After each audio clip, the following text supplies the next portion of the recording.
ان اللہ یحب التوابین، بے شک خدا توبہ کرنے والوں سے محبت کرتا ہے۔ باطن، سارا مسئلہ باطن کا ہے۔ پروردگار نے اپنے انبیاؤں کو بھیجا اس لیے، اولیاؤں کو کیا کریں؟ پاک کرو ان کو، وَيُزَكِّيهِمْ، تزکیہ کرو ان کا، صاف کرو۔ یہ ظاہر سے صاف نہیں ہو سکتے، ظاہر کے احکامات بتا دیے، باطن کون صاف کرے گا؟ آج ظاہر میں انسان ترقی یافتہ ہو رہا ہے، آج دنیا کا نظام انسان کو پتہ نہیں کہاں سے کہاں لے کے جانے کے چکر میں مارس پہ جا رہا ہے۔ نیا جو ٹیلیسکوپ ہے اس نے جو ہے وہ 1000 گلیکسیز، پتہ نہیں کتنے ملین ایئرز جو ہے وہ ڈسٹنس سے تصویریں کھینچ لی ہیں۔ کہاں جا رہا ہے انسان؟ کتنی ترقی کر رہا ہے، لیکن اپنے باطن میں جھانک کر، جو کہ کلومیٹر بھی نہیں ہے، میٹر بھی نہیں ہے، وجود سے جڑا ہوا ہے، اس میں جھانک کے نہیں دیکھتا۔ ملا حسین کلی ہمدانی جو کہ بہت بڑے عارف اور ولی دین تھے نجف اشرف میں، کہ جنہوں نے 300 ولیوں کو بنایا، شخص اس زمانے میں مشہور تھا کہ لوگوں کو تنگ کرتا تھا، اذیت کرتا تھا، اور لوگ اس کو دیکھ کر بھاگ جاتے تھے، اس لیے لوگوں نے اس کا نام عبد فرار رکھا ہوا تھا، جو دیکھتا تھا بھاگ جاتا تھا۔ ایک دن مولا امیر کے صحن میں ملا حسین کلی ہمدانی کے سامنے آ گیا اور دیکھا کہ وہ کھڑے ہوئے ہیں۔ کہا آپ کو پتہ نہیں میرا نام کیا ہے؟ کہا کیا نام ہے؟ کہا عبد فرار۔ نفس جب گرم ہو اور روح کمال پہ پہنچی ہوئی ہو، ایک جملہ نہ صرف دنیا بلکہ آخرت بدل دیتا ہے۔ ایک جملہ، صرف یہ کہا تمہارا فرار کس سے ہے؟ اللہ سے یا اس کے رسول سے؟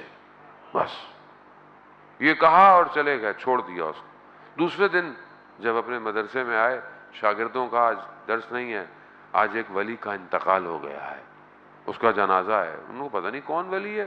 جب گئے تو دیکھا تو عبد فرار کا گھر ہے، تعجب کیا۔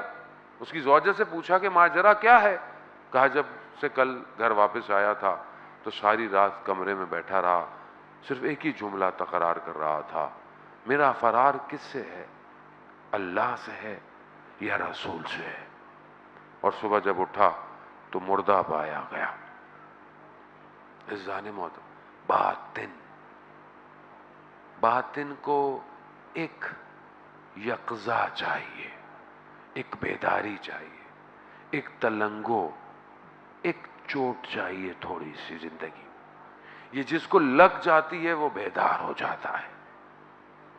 اسے بڑے بڑے حادثے نہیں چاہیے، اسے کوئی زندگی میں ایک نوک چاہیے بس، اور یہ نوک ہر کسی کے باطن پر خدا کرتا ہے، لیکن ہم غافل رہتے ہیں۔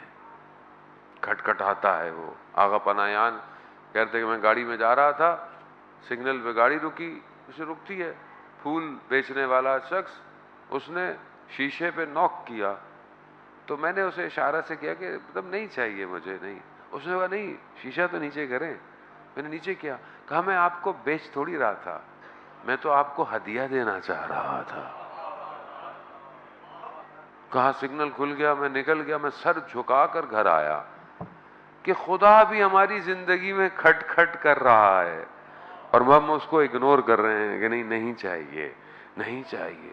وہ کچھ دینا چاہتا ہے۔ یہ باطن وہی صحیح کر سکتا ہے۔ دنیا کے پاس نہ ایم آر آئی ہے، نہ کرونا ٹیسٹ ہے کہ چیک کر کر بتائے کہ کتنا کرونا ہے آپ کو۔ اسے اللہ کے ولی بتا سکتے ہیں کہ اس میں وائرس کی مقدار کتنی ہے۔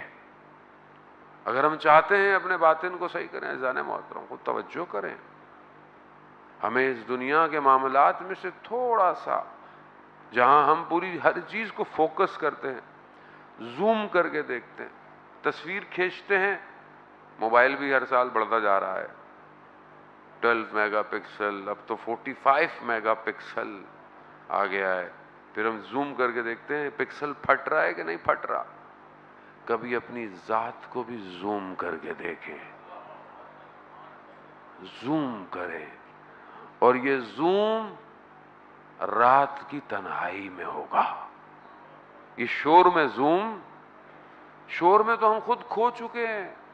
ہم اپنے آپ کو بھی ڈھونڈنا چاہیں ملیں گے نہیں، ہم گمشدہ ہیں. ہم رات کی تنہائی میں جب عالم سو رہا ہو اور ستارے چمک رہے ہوتے ہیں، اس میں اپنے وجود کو تلاش کریں. اور اگر چاہتے ہیں کہ چمک کر اس عالم کے لیے روشن ہوں تو شب کی تنہائی میں قرآن کی تلاوت کریں. یہ نور وجود سے اس عالم کو دکھائے گا. اذان باطن، سارا مسئلہ اسی کا ہے. یہ جن کے صحیح تھے ان کی گردنوں پہ تلواریں رکھی رہیں، انہوں نے امام کو نہیں چھوڑا، کیونکہ باطن جانتا ہے امام کون ہے.